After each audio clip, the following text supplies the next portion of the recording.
next topic is community service and political participation. For that, I would have Professor Chenming Hu from UC Berkeley. Let us welcome Dr. Hu. Thank you. Good afternoon. I would like to tell you two other organizations that I think are worthy of your support. One is a charitable organization that's locally based. Another is a political organization. And the common connection between these two, I think these are examples of organizations that we can all help with money and or with your time. And as I go on, I think you will see. The one slide where Tarlene did not have time to read the words for you, where Bill Gates was saying, I think in just he was saying, charity is not just giving money, but actually to give yourself, and you will receive more than you give. The first slide is a slide introducing the idea, the mission of a local organization. I really mean local Silicon Valley, with a center in Fremont, and now we're developing a second center in San Jose. And it's called Friends of Children with Special Needs. The short form for that name is FCSN, Friends of Children with Special Needs. And the mission is to provide opportunities of learning, love, support, and in fact, a community for children with developmental handicap or mental handicap. These are children with conditions such as autism, Down syndrome, cerebral palsy, and a whole series of handicaps. The next slide shows, well, let's stay with the first slide, yeah. Instead of showing you a lot of words, I'll just say that it started about 15 years ago, 10 families. Ours was not one of those in the South Bay. And this then gradually evolved, and we were involved starting in the late 1990s. And I would not do this in chronological order, but simply tell you today it is an organization that serves 600 children with special needs, with physical facilities, and with plans to expand into the South Bay. Let's go to next slide and the next slide. There's three kinds of programs this organization offers. One is to support family, one is for children, one is for adults. To save time, I'll just jump into some examples of the programs for children. Next slide. All right, I'll read some words here. Provide fun learning opportunity usually not available to special needs children.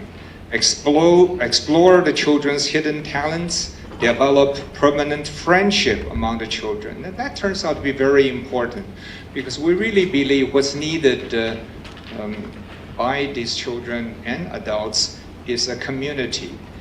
If you ask families with children, they often say that they're very concerned about where their friends will be, what will happen to them when the parents get old.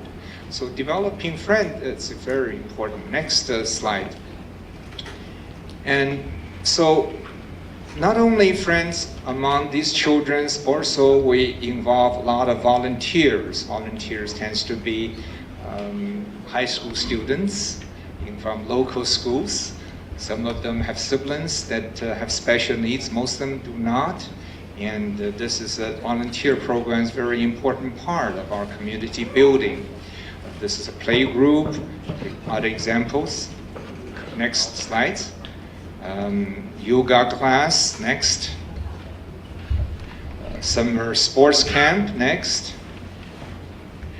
This is Explore Children's Hidden Talents. There are many of these programs. Altogether, we offer 35 classes, including computer skills, writing, math, so on. Next. And expose them to the community rather than staying home. So every opportunities there are, these children are encouraged to be involved with the community. Next. I want to talk about the other things the FCSN does. Let's go down the bullets very quickly. FCSN's growth comprehensive programs, headquarters in Fremont, Peralta Boulevard, and there's a satellite center in San Jose.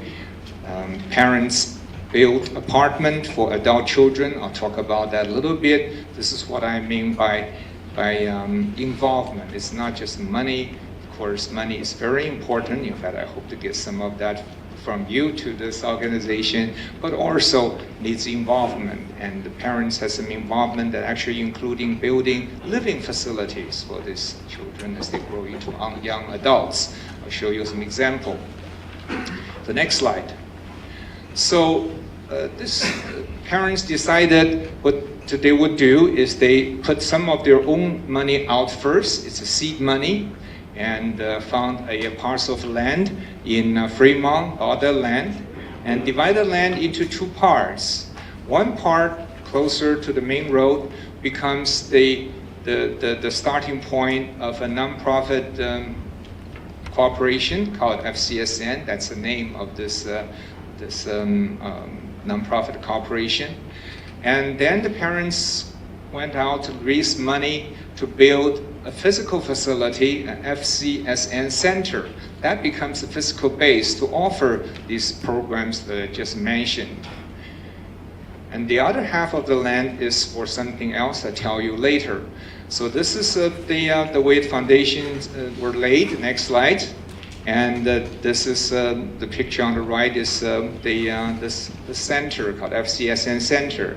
The next slide shows you probably some of the things that's offered by the center besides the children's day program I told you about. We also have adult day programs, supported living service, independent living service. I should gradually tell you a little bit about supported living service and independent living service. Both of them have to do with how to support adults as these children grow beyond 18 to live independently. Supported living means usually there's more involvement by more supervision, whereas independent living, very often this person only is visited by a professional 2 or 3 times a week to see whether every needs are met or what other services could be provided.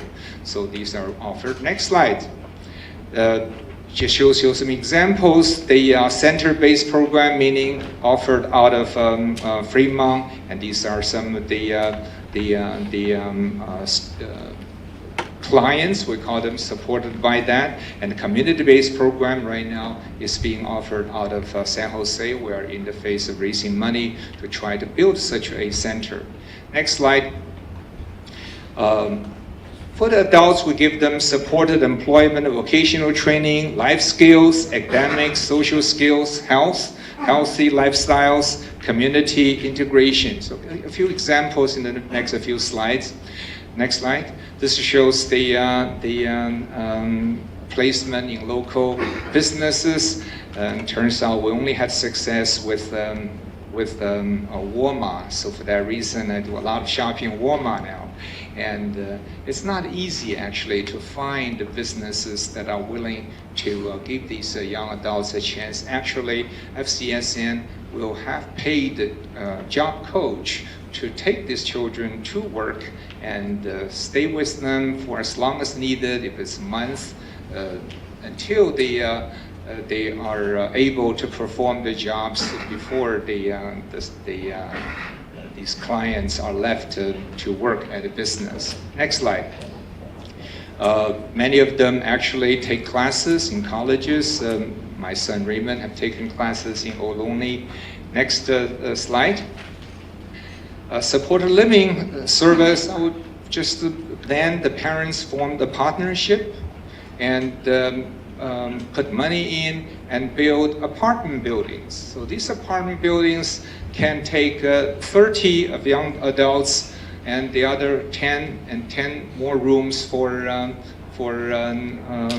caretakers or more severely handicapped adults that may have to be living caretakers. So there are 10 freestanding buildings, each 2 stories. So that gives 5 buildings. So that's 10 different units. Each unit has 4 bedrooms, so totally 40 bedrooms. Now they are all used up, and we are renting apartments nearby.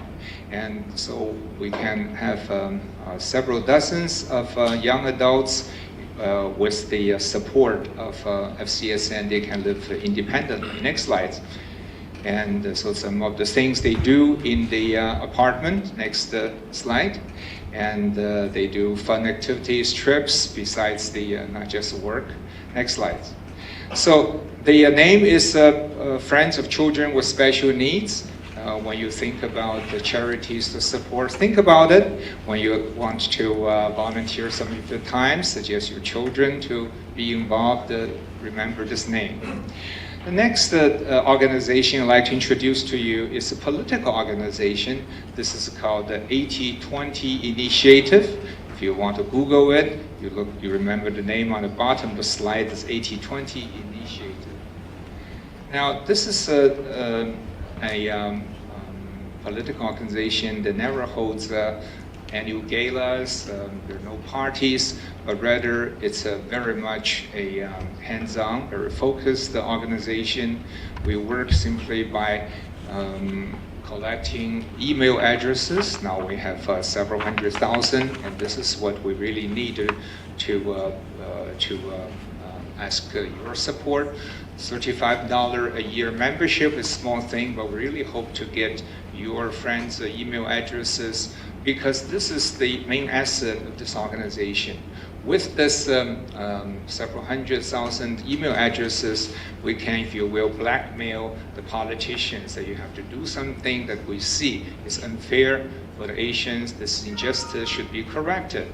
Now, for example, in 2006, FCSN spent, 80-20 now, spent over a year of time doing research, and we called information from the governmental databases, and found 2 topics out of the many subjects we studied. There were 2 we feel really should be resolved, and we see ways to resolve them. One is Asians are seriously underrepresented in the state court system, starting from the Supreme Court, and the next level, as you know, is called the Circuit Court. The next level is the District Court. All total, in the federal courts, there are about 900 judges, and out of those, you can see, just look at the column. This is percentage of APA federal judges, starting from the top row is 0.67%. So out of 900, it has always been around 0.7%, 0.6%. Whereas the APA population, the next row over to the right, shows in top row, 1988, already 2.7% of Asian as population of American, and only 0.7%, so seriously underrepresented. Now, if you quickly going down this column, in 2006, for example, Asian population has risen to close to 5%. And then you look at the column to the left of it, that red number, still 0.69%.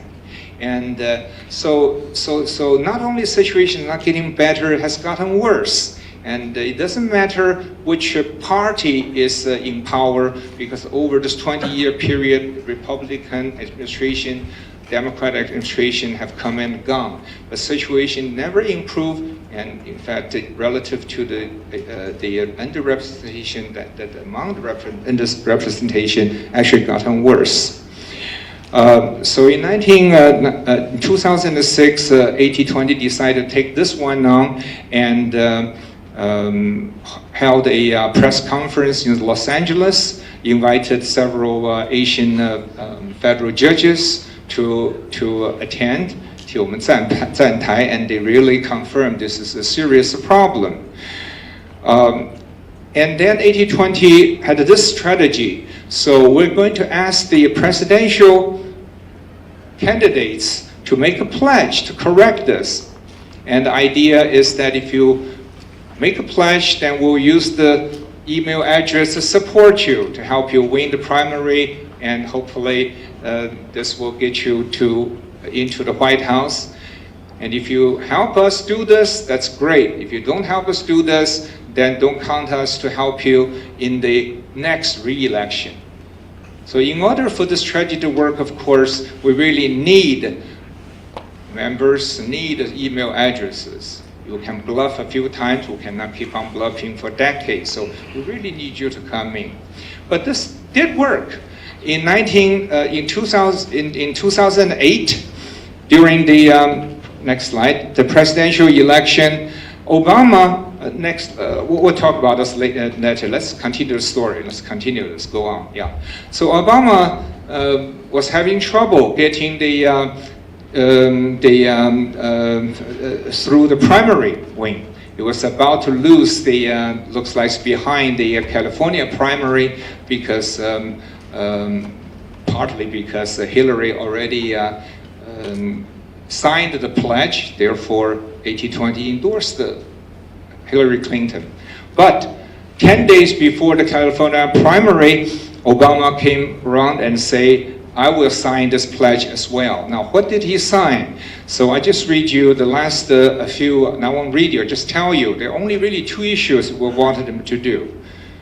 One is this federal judge, and we gave him 3 questions, asking him, if you're elected, are you going to apply, are you going to make it top priority of your administration to appoint qualified Asian American federal judges in the circuit court? He answered yes. And are you going to make a top priority to appoint a qualified Asian American judge in the circuit court? Circuit court is only one level below the Supreme Court.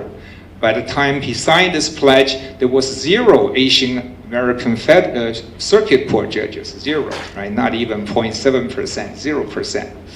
And then third one saying, are you going to consider qualified Supreme Court appointment? He also answered yes.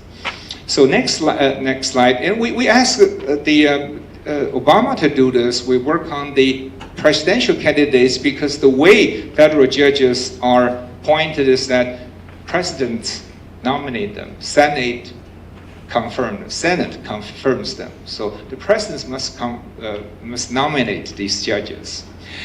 And not only that, getting his promise is not enough, because we also know that the tradition in both parties is the president asks when there is an opening in a particular district, when this district has a judge opening, the president will ask the senior senator of that district. Let's say in California, Northern California Court District, there is a opening, and then it will be Feinstein who will be asked to give 3 names, her recommendation to the president. President will pick one.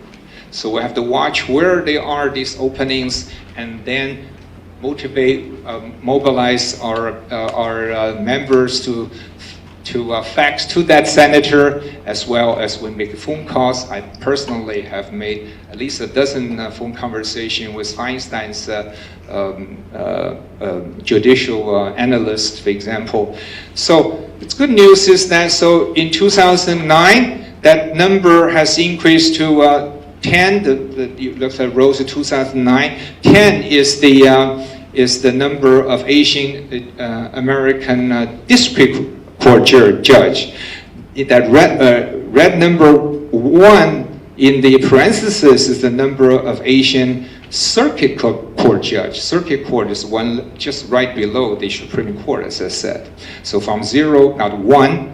And now we stand at 13 plus 2. Actually, that 2 should be really 1, because that 2 includes Goodwin Liu. We're hoping that he will still be confirmed, but he actually withdrew his name in May because he said he doesn't see a possibility for his nomination to be voted in the Senate because it's a boycott by one party.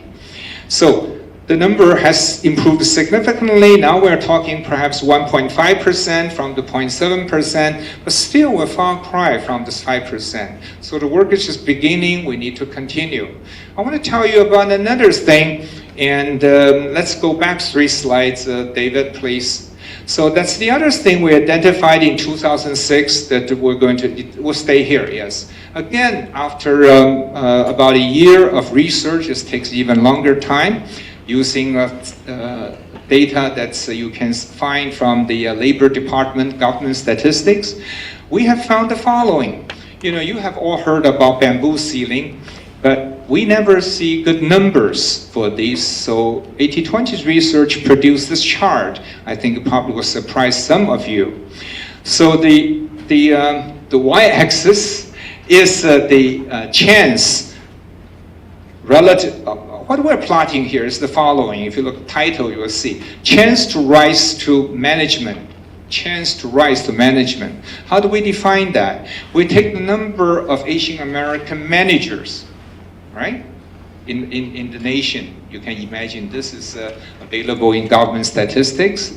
It's defined what is considered management jobs. So we take that number total.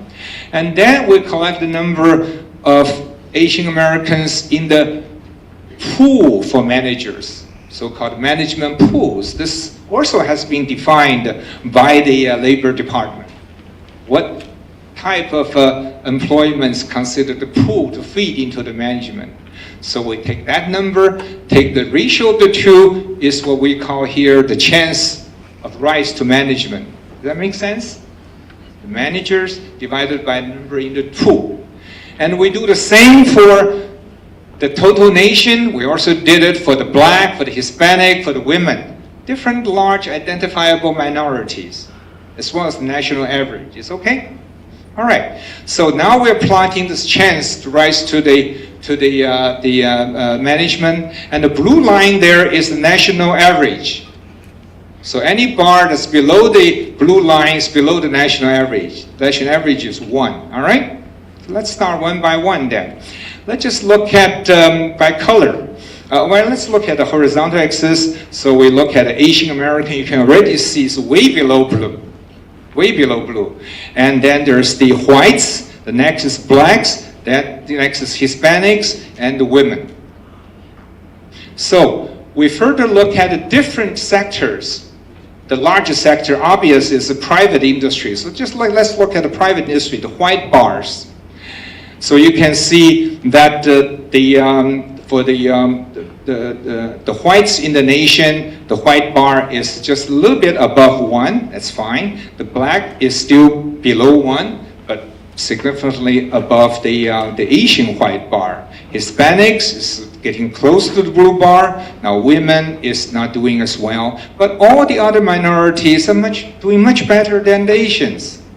Now I know that we here in this room have been lucky. We probably don't feel this as much, and maybe your friends don't feel it, but your friends may have friends that feel that. Now maybe your children don't feel it, but their children may feel that, or their cousin may feel that. So this is real, and these are numbers that we have gotten verification by the chief statistician of the Labor Department. So I will not go through the other color bars, but let's just point out, looking at the federal government. Now this is the entity that's supposed to be the most equal employer. Look at the Asians. We're doing very, very poorly, even there. All right. So again, let me just quickly then, I think probably we're going to stop here now. I'll say that, again, we have seen a way to do this, to correct this. That is to make sure the government enforce a particular executive order called 01247. Now, this executive order simply says all the federal contractors, which turns out to involve most of the large business, all the universities, must not discriminate. And if you discriminate on the basis of ethnicity, then you're going to lose your contractor status and cannot get government contract. Now, this is is this executive order, not any other law, that actually helped the blacks and Hispanics to get this bar so high. Because this is executive order. If the Labor Department decides this company is in violation, it will very quickly internally can decide that this company can no longer get federal contract. So it doesn't have to go through long court proceedings. But this was done very effectively for the benefit of blacks, was done effectively for the benefit of Hispanics, but by the time it gets to Asians' turn, has been forgotten. It's never been done. And we as a group have never asked the government to do that. So we're working on this. We need your help. We need at least hundreds and thousands to pay $35 a year. We also need 100 people that are willing to pay to give $5,000 a year donation, because that's maximum the government allows a political action committee to collect from any individual. So we need those of you who can give money to give that $5,000, and if you can give $35, we need you to become a member as well. Thank you very much. Thank you.